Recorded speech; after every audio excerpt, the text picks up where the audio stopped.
Hi, Alan here from RVAcrossAmerica.net, and I'm here to talk with you about an aspect of buying your camper that is really represents your last chance. What am I talking about? I'm talking about the walkthrough. You know, when I was in-store RV sales, I would be out there with my clients. We'd be looking at campers. We'd be talking about the right camper for them. They would decide on a camper. We'd settle on a price that was agreeable to both parties, the dealer and the buyer. And we get to the point where they're ready to move forward. And my next question to them was, when would you like to do the closing? Let's set a date. And on the closing date, of course, there's time to spend in the office with the managers in signing out and getting all the details of the paperwork they're going to sign and the loans and anything else that's going on so they can take possession of it. But prior to that, there's a very important activity that almost becomes secondary to the process, and it should not be secondary to the process. What am I talking about? I'm talking about the walkthrough. By the way, there are going to be a lot of details that are going to be on rvcrossamerica.net/walkthrough. That's where you're going to get the specifics of what I'm talking about here. The walkthrough is your last opportunity to go through the unit, often with a technician or somebody who's been hired by the dealership to be very specific about what to cover in a final stage of the purchase process, and for you to learn about your camper. So there are a lot of suggestions that I make, and I'm not going to cover them all in the video. They're definitely going to be over on the post. But some of the highlights, I suggest that you bring a camera and you video it. And the reason for that is you're going to learn a lot of details. You're going to learn about how to set up your camper. You're going to learn about leveling it. You're going to learn about all the buttons, levers, and switches and everything else. And it tends to get overwhelming.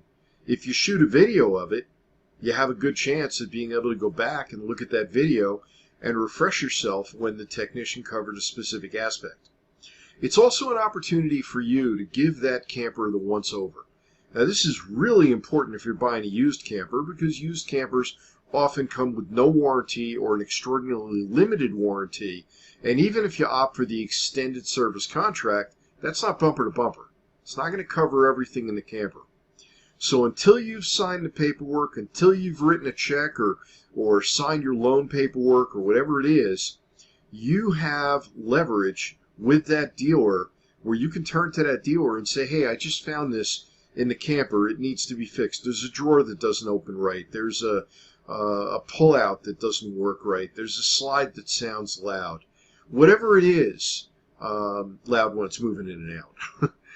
Whatever it is, you have the right at that point to put a hold on the process and to get things fixed. Now, that's only if you have not signed the paperwork and signed yourself out. Because at that point, along with driving off the dealer's lot or pulling it off the dealer's lot, that pretty much seals the deal. So you want to make sure the walkthrough is done before you sign the paperwork. That's really to your advantage and to your protection. And again, it's an opportunity for you to check it. If it's a new camper, you want to catch as much as possible, because your next stop after the pressure of the walkthrough, because the pressure at that point is really on the dealer, your next stop would be service, and the pressure's on you to set an appointment and really be at their accommodation to bring it in and get it worked on when they have time to do it. And one of the things I learned about dealer service is everybody wants them in about a 4 or 5 month period, and everybody wants them fixed in that same 4 or 5 month period. And that's when dealers backlog. That's when there's a lot of work to do and not a whole lot of technicians to get it done. So when you're doing that walkthrough, you're really in the driver's seat to say, hey, I just found this. It needs to be addressed. If it's a used unit, that's your last opportunity to go through that unit. And if you find anything structural, if you find any other issues, that's where you can get them addressed, or you can walk away from the deal. Even if you have a deposit on it, legally most states are going to side with you and not the dealer at that point if you back out of the deal. So With those thoughts, and without dragging this thing on, rvcrossamerica.net/walkthrough. I'm Alan. I look forward to hearing from you if you have any specific questions or if you want to pursue discussion on this particular topic. Hey, thanks for joining me. Thanks for visiting. And hopefully this virus will be behind us soon and we can all be on the road. I'm waiting. It's a snowy morning here again on April 1st in Victor, Idaho. And I'm looking forward to hitting the road soon.